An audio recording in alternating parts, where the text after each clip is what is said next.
Dad, why are my house keys in some stranger's hand? I asked, my voice shaking in the middle of New Year's Eve, just as I stepped into the house I'd spent 8 years saving up to fix. My dad only laughed, lifting his glass in a room flooded with lights. Because from now on, that house isn't yours anymore. And my little sister Ava actually clapped, her smile brighter than the whole string of decorations behind her. We already sold it, sis. Closed the deal last week. Happy New Year. The whole room, relatives, my dad's drinking buddies, and Ava's influencer friends, all turned to look at me like I was the punchline they'd been waiting for all night. They had no idea. I had just come back from waves taller than a 5-story building after 6 months rescuing people in violent offshore storms. And the very first thing I was greeted with wasn't a hug, but the news that my own family had sold everything that belonged to me. Hi everyone. Today I want to tell you a story I never imagined would happen in my life. A story that starts with a homecoming, one that should have been warm and comforting but instead became the biggest shock of all the years I spent saving lives at sea. If you've ever believed that family is always the safest place, maybe after hearing this, you'll rethink that belief. My name is Harper Lane. I had just finished half a year battling waves over 50 feet high off the Whitecrest coast during rescue missions. On New Year's Eve, I stepped off the last late-night bus at 11:07 p.m. The final shuttle still running, then rode another 40 minutes through the darkness back to Riverbend, the small town where I was born. The porch light was still on. The front door hung slightly open, as if someone had walked in and forgotten to close it. From inside came lively music, voices overlapping, and the warm glow of golden lights spilling into the bitter cold outside. In the middle of the living room, beneath sparkling New Year decorations, my dad and my youngest sister stood with glasses of champagne, raised, their faces glowing as if they had been waiting for this moment for a very long time. Dad spoke first, his voice loud enough to drown out the speakers. "Welcome home." "But you don't have a home to come back to anymore." I froze. Ava, my sister, clinked her glass, her eyes shining with smug delight. "We sold it, sis. Sold it last week. Happy New Year." The room fell silent. Relatives, my dad's drinking buddies, and Ava's influencer friends all turned to stare at me as if I were the grand finale they had been waiting to watch all night long. I dropped my duffel bag onto the floor with a heavy thud that made the whole room flinch. Brushing off the snow clinging to my shoulders, I lifted my head, letting a slow smile pull at the corner of my mouth, the kind of smile that could make anyone's spine go cold. "That house you two were so excited to sell," I said, my voice calm but razor sharp. "You might want to double-check whose name is still on the deed." I didn't need to say another word.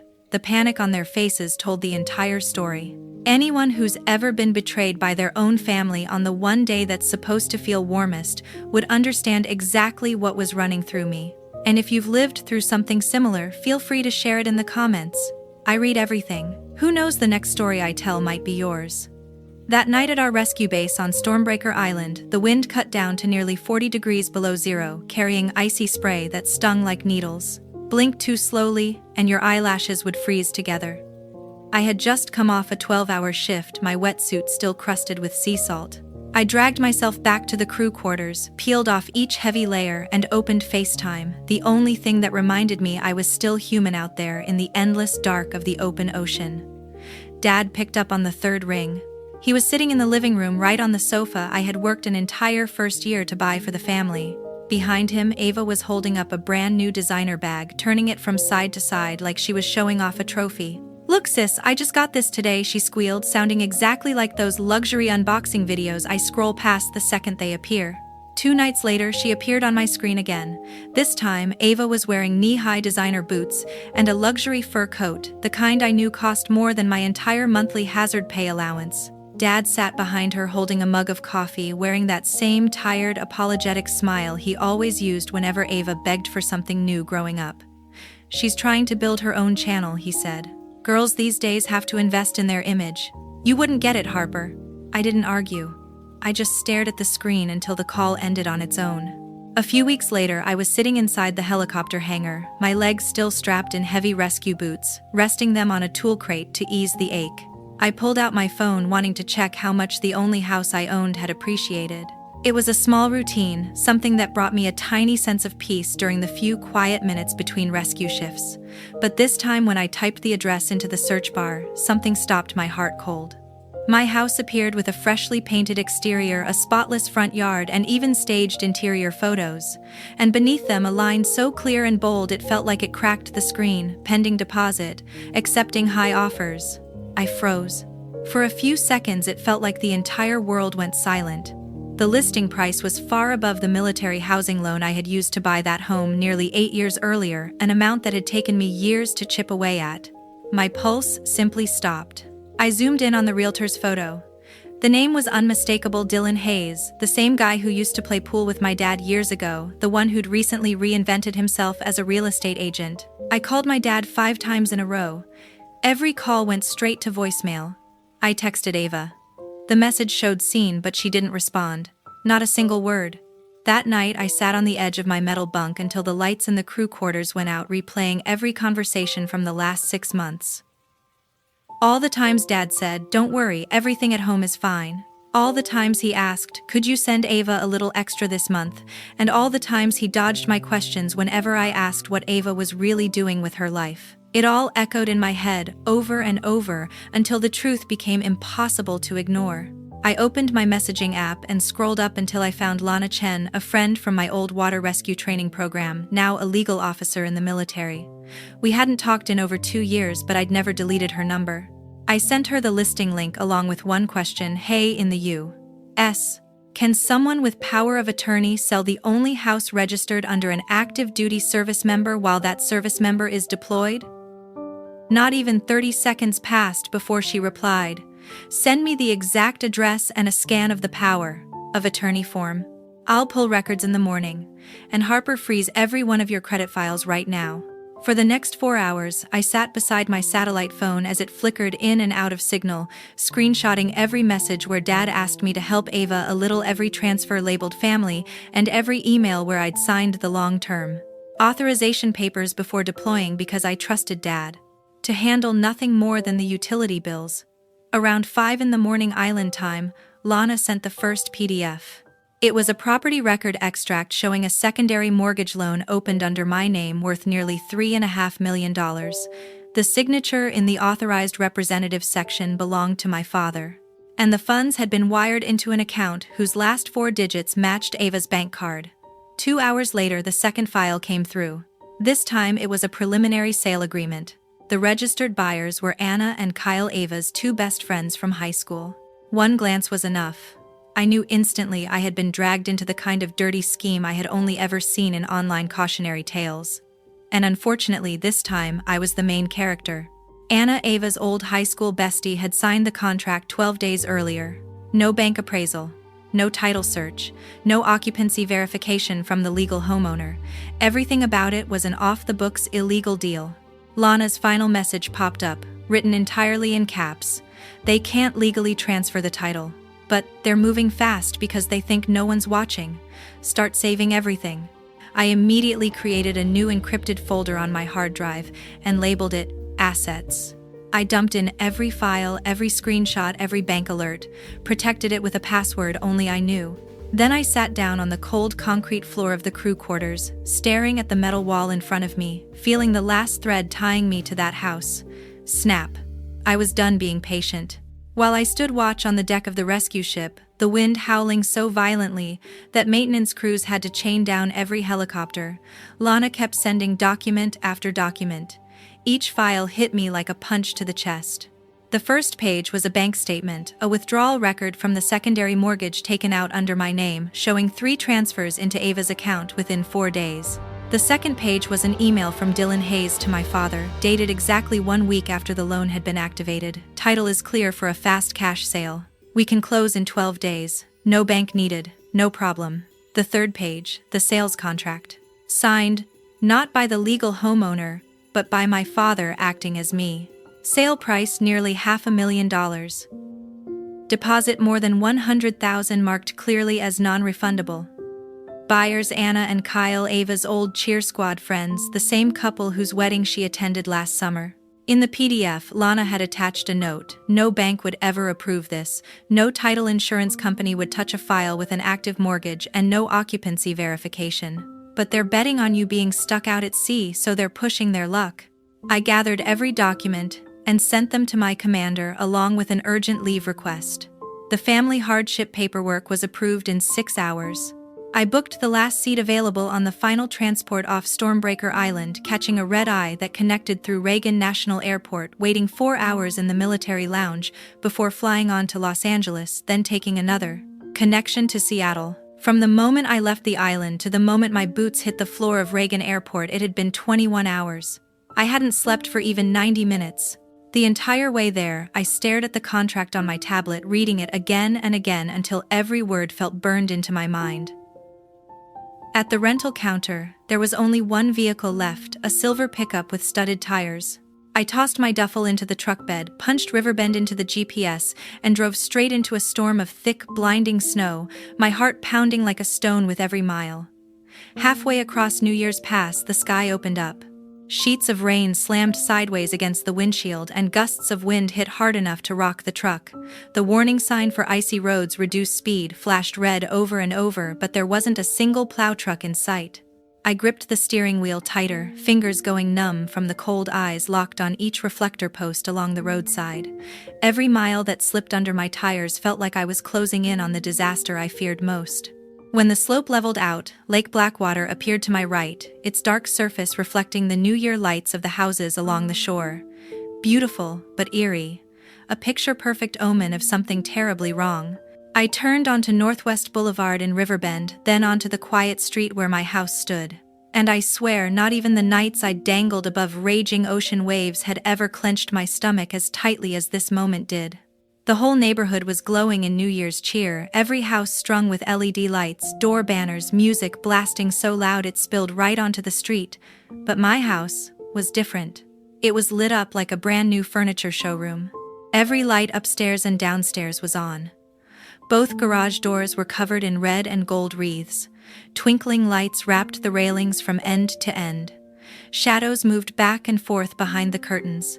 And the music thumped so hard I could hear it clearly even from inside my truck. I parked 2 houses down, killed the engine, and sat in the sudden silence watching steam rise from the hood into the cold, rainy New Year's night. The dashboard clock read 11:11 p.m. The bass from my house kept pounding strong enough to rattle my truck windows. I pulled on my jacket, grabbed the folder of documents I'd prepared over the entire journey from Stormbreaker Island, and pushed open the door. Rain soaked my ankles, mud splashing onto my boots, but I walked straight toward the porch without slowing. Of course, no one came to open the door. They were too busy celebrating New Year's inside the very house I had drained myself to buy. I walked up the brick path, the same one I had cleaned and repaired with my own hands for 8 years. Under the porch light, the one I installed after my first promotion, I stared at the bright red holiday wreath hanging exactly where my American flag used to fly. I reached out, grabbed the doorknob, twisted it, and shoved it open. Using my shoulder, I pushed hard and stepped straight into the middle of their party. A wave of scents hit me, incense, festival food, and the sour edge of cheap wine hanging thick in the air. In the center of the living room stood a massive New Year display, white LED lights wrapped around glittering gold streamers like a stage set for some gaudy performance. Inside were no fewer than 30 people, distant relatives. I barely remembered my dad's old drinking buddies and Ava's influencer crowd, all holding plastic cups of wine like they were attending a wedding. My dad was the first to notice me. He stood right beneath the giant holiday display, wearing a ridiculous light-up sweater, one arm wrapped around Ava's shoulder and the other raising a plastic cup high in the air.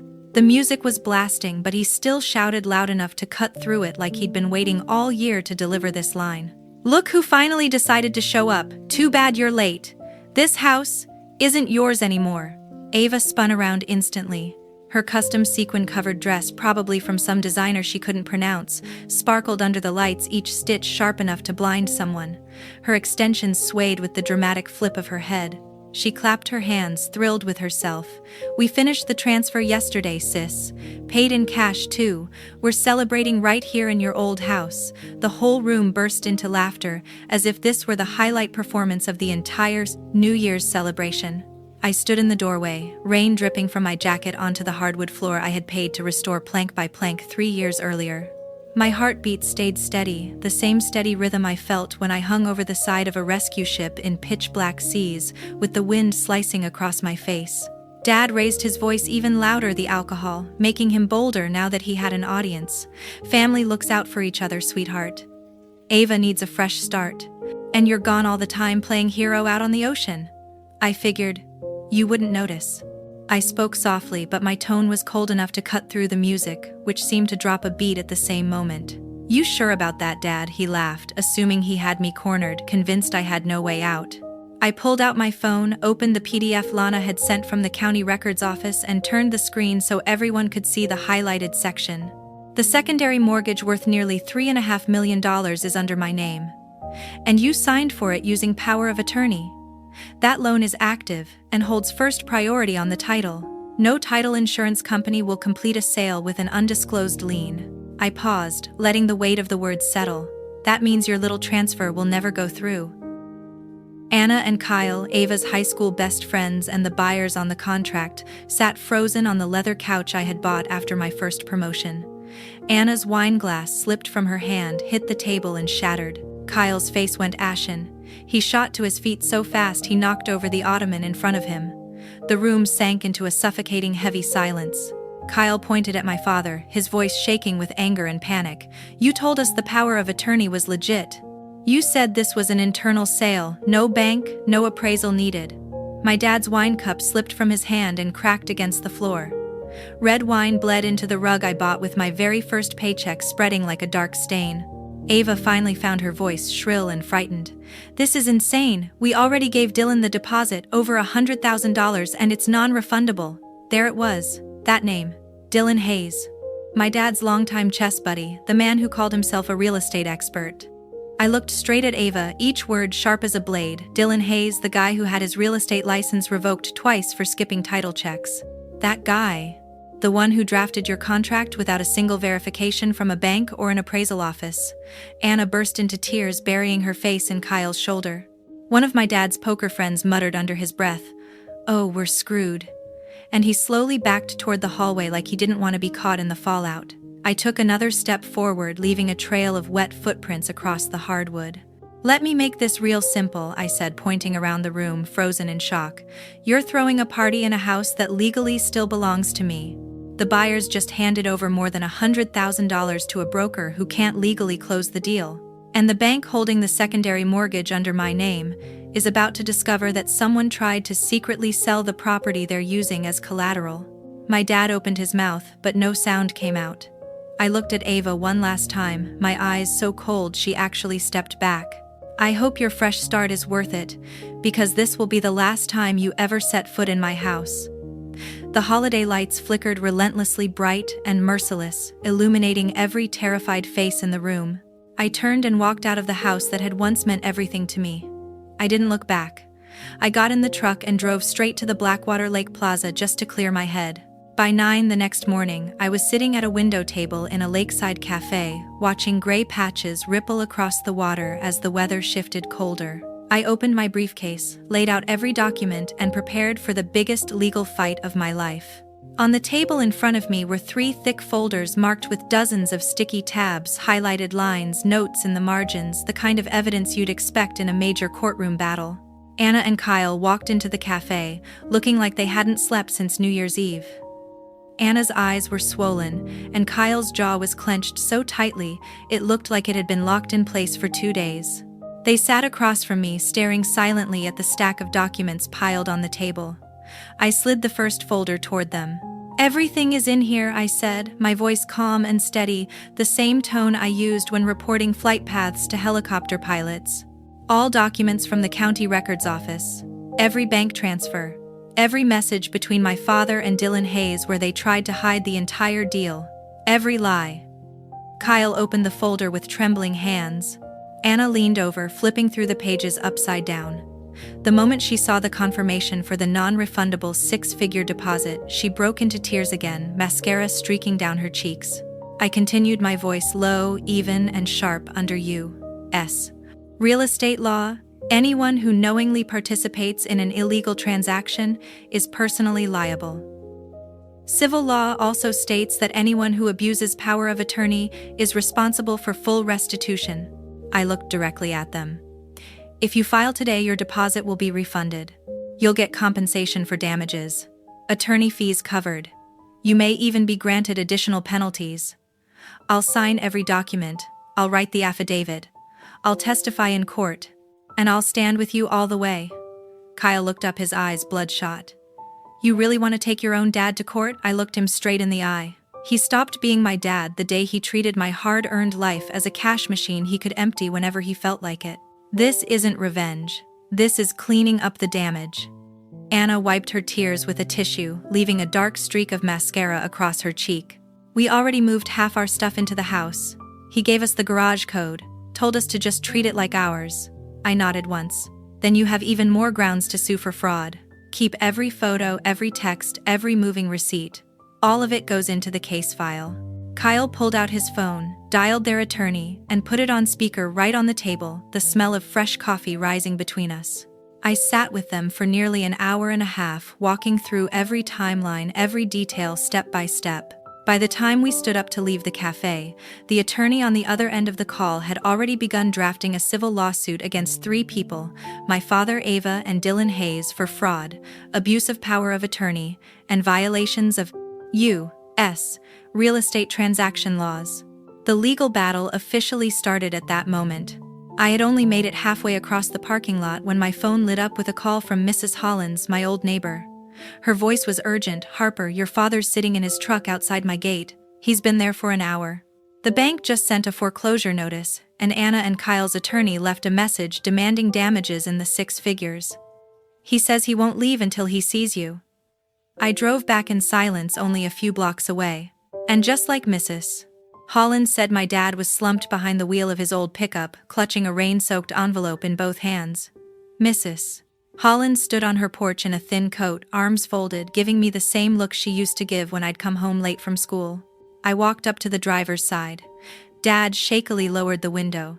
The envelope in his hand was drenched from the rain. He spoke softly like someone who had lost everything. They took it all. The rental place on 3rd Street, my tools, even the lawnmower. They gave me 1 month to clear out. I stood there saying nothing. He tried to push the truck door open, but his hands were shaking so badly he couldn't muster the strength. His voice cracked. I never thought it would end like this. I just wanted to help Ava. I thought you'd understand. I leaned down so he had no choice but to meet my eyes.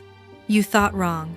Tears slipped down his cheeks, soaking the collar of his worn-out shirt. He pleaded, Harper, can't you tell them to stop? I'll sign anything you want. I'll give you the rental place. Just save me this one time. I straightened my voice sharp enough to cut through the rain. You have nothing left to offer me. I don't need a house, I don't need an apology, I don't need anything from you. He reached out, trying to grab my sleeve. I stepped back. Don't call me again. Don't come to my place. Don't send anyone with messages. That New Year's Eve was your choice. Now you live with it. I turned away, leaving him slumped over the steering wheel. The rain grew heavier, long streaks sliding down his windshield with no one there to wipe them away. I handed the garage door remote back to the new homeowner, then drove straight to the county courthouse to file the paperwork, relinquishing the title. The clerk flipped through the file and stamped the confirmation at 2:17 in the afternoon. By 2:45, the bank had already filed a freeze order on the only rental property my father still had on 3rd Street. The path he chose had finally closed on him. 2 days later, his attorney filed for personal bankruptcy at the Riverbend County Court. From that moment on, everything he owned was seized. His small rental unit on 3rd Street, his old 2014 pickup, the tools in his shed, even the lawnmower he loved more than half the people in his life. The meeting with the Asset Management Board lasted barely 12 minutes. When he walked out of the courthouse, all he had left was a plastic bag with a few changes of clothes and the order clearing him of all debts except for his minimal retirement stipend and that beat-up truck the board decided wasn't worth taking. Meanwhile, Dylan Hayes' disciplinary hearing was scheduled for the following month at the State Board of Real Estate Licensing. I took 2 days off and drove 5 hours to sit quietly in the back row of the hearing room. The committee's attorney read every violation one by one: failure to run a title check, no bank appraisal, deliberate concealment of an active secondary mortgage, and no occupancy verification from the legal homeowner. Dylan tried to defend himself, claiming he was just the middleman, but his excuses didn't last 4 minutes. The board revoked his real estate license on the spot immediately and without the possibility of appeal. He shuffled out through the side exit under the glare of news cameras, while I simply walked back to my car and drove home without even the faintest smile. Vi's downfall came slowly then, all at once and brutally. It started with the international credit card debts piling up at the courthouse, first the equivalent of nearly $50,000, then $20,000, then just over $3,000, and finally, the $6,000 private tuition loan she had been hiding. Each judgment carried a post-hearing interest rate of 23% plus attorney fees. The moment a wage garnishment order hit her employer, all her part-time sponsorships were canceled without hesitation. Someone took screenshots of every public court filing and posted them in a local Expose Your Influencer community group. Within a week, Vi had lost half her followers. She began selling her belongings piece by piece, her ring lights, backdrop stands, camera mounts, even the fake plants. All of it listed online for prices so low they might as well have been giveaways. I received the house keys back on a gray Thursday morning in March. The house was silent. The power had been cut, the water heater shut down, and the pipes drained in case of a cold snap. I pushed the door open and let the quiet swallow me. In the corner of the living room stood the only surviving remnant of that disastrous party, the New Year's display. Strips of tinsel lay scattered on the floor, broken LED lights dangled from the frame, and the colored paper hung, wrinkled and torn, as if someone had ripped it down during a rage-filled moment. I walked upstairs. Only my mother's glass cabinet remained untouched. Inside sat her small wooden ring box, the wedding band she left behind, the photo of the three of us taken the day I earned my promotion, and the badge she used to pin to her blouse on ceremonial days. I opened the cabinet, lifted each item carefully, and placed them into a soft-lined pouch before closing the door again. Everything else I left exactly where it was. That Friday morning I met Teresa, a real estate agent Mrs. Hollins had recommended from the county title office. I signed a 6-month exclusive listing contract with her 3% commission and priced the house just a few $1,000s below the nearest comparable property to guarantee strong interest. The listing hadn't even been up long enough to install the lockbox before offers started rolling in. 7 buyers went over asking price and wanted to close in cash. I chose the cleanest offer, 30-day payment, no appraisal, no contingencies. Closing day was clear and bright. The buyers were a young Navy couple who had just transferred from the southern coast. They walked through the house one last time while I stood on the front lawn beside 3 cardboard boxes, my uniforms, my mom's belongings, and a glass display case holding my service medals. The husband asked if I wanted to keep the flagpole in the yard. I told him it was theirs now. He thanked me for my years of service. I just nodded, handed them the entire set of keys already clipped onto a new ring, and signed the final papers. No moving truck showed up. I'd hired an estate liquidation service to sell everything left in the house. The sofa I bought after my first deployment, the dining table I refinished by hand, every glass, every pillow. They tagged and staged it all for the weekend sale and sent me a check for $12,000 after fees. I endorsed it straight to the Coast Guard Relief Fund that same day. I set the 3 boxes in the back seat of my new pickup, shut the door, and pulled away from the curb. The house grew smaller and smaller in the rearview mirror until the bend along Blackwater Lake swallowed it completely. I didn't feel sad. I just felt lighter. That same week I signed a lease for a small 3rd-floor apartment in an old brick building. 1-bedroom, exposed walls, and east-facing window overlooking the water sunrise poured in every morning. No garage, no yard, no memories clinging to the structure. Just me and the stillness of the lake. The court issued a civil protective order after my father drove to my building twice within 7 days, and Ava created 3 new phone numbers to send long voice messages accusing me of owing them. The order was clear: a 500-meter no-contact radius for 2 years violations subject to criminal charges. I framed the certified copy in black and hung it above my desk like a diploma I had truly worked for. In June, Lana came to town for a 3-day maritime security conference at a lakeside resort. She dropped her overnight bag right in the middle of my living room and immediately claimed the longest couch. That evening we sat on the narrow balcony, feet propped on the railing, watching the last seaplanes of the day glide across the mirror-still lake before disappearing toward the mountains. Later that night she returned from the lobby holding a certified mail envelope between 2 fingers as if it might explode. The security guard had signed for it. Printed in the corner, Creston County Detention Center, The handwriting my father's was thinner, shakier, ink bleeding in several spots, as if his hand trembled the entire time he wrote it. I took the envelope to the kitchen, set it on the cold stone counter, then lit the fireplace even though the apartment was already warm. Using the survival knife I carried on field assignments, I slit the envelope open. Inside were 5 sheets of jailhouse stationery, blue-lined the pencil pressed so hard it tore the paper. The first line read, "I know you don't want anything from me anymore. I don't blame you. I'm facing an 18-month sentence for fraud. They seized the house, the tools, even your mother's porcelain cabinet." I made it to the 10th line before I stopped. The words felt tight in my throat, but my hands stayed steady as I folded the entire stack of pages in half. Then I walked to the fireplace and dropped them into the flames. The paper caught instantly, curling at the edges, turning black, then crumbling into thin ash that drifted upward through the chimney as if it had never existed at all.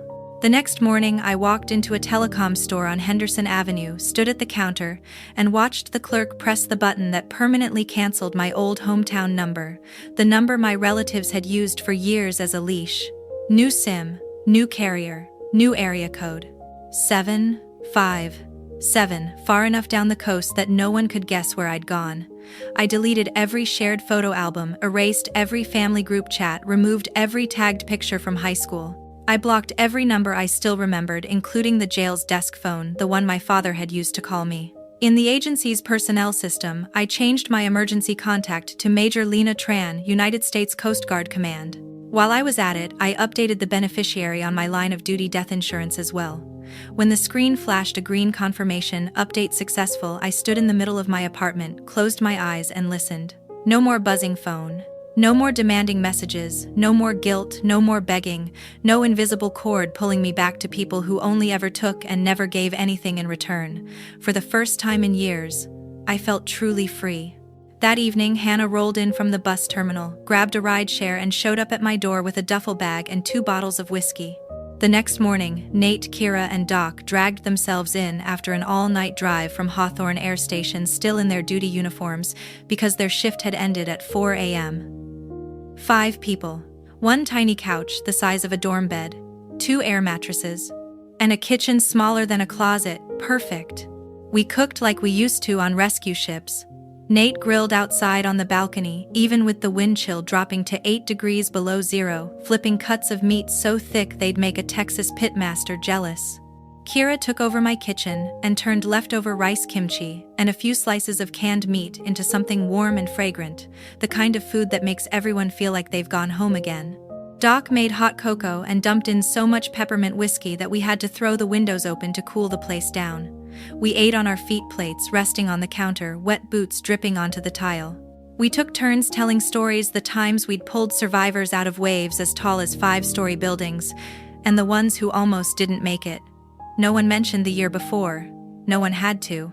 When the dishes were washed and the fire burned bright in the hearth, I pulled a small flat piece of titanium from my jacket pocket, cut from the tail section of a rescue helicopter that had taken a lightning strike during a mission off Storm Point.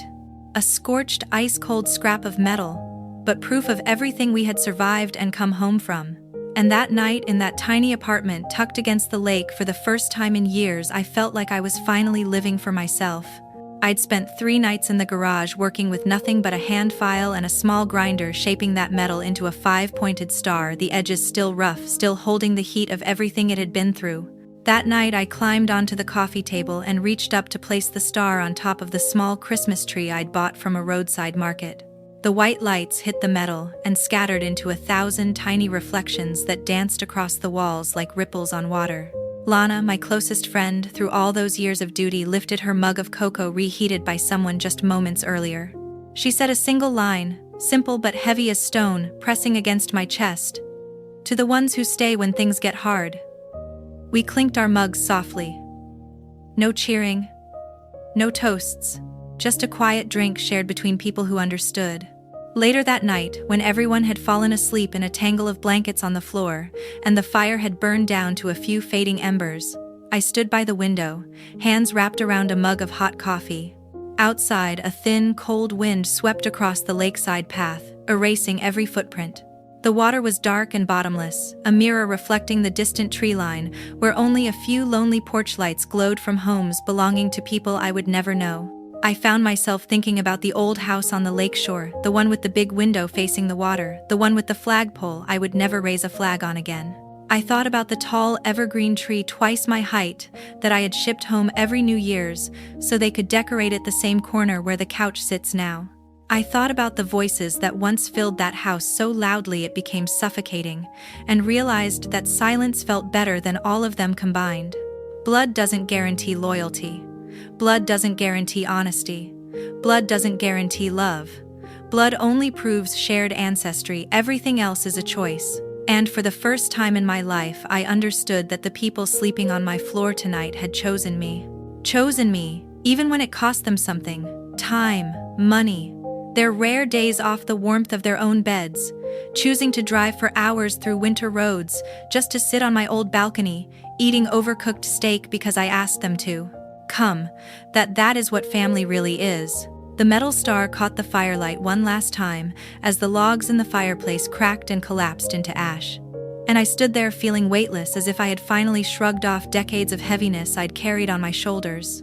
Before I end today's story, there's one thing I want to say. Thank you for staying with me until the very last moment. Life doesn't always give us what we hope for, but it always gives us a chance to start again. And if you too are walking through days as exhausting as the ones I once survived, I hope you'll be strong enough to leave the places that hurt you, and gentle enough with yourself to find a life that's truly worthy of you. I'll see you in the next story. Wishing you a quiet, peaceful day ahead.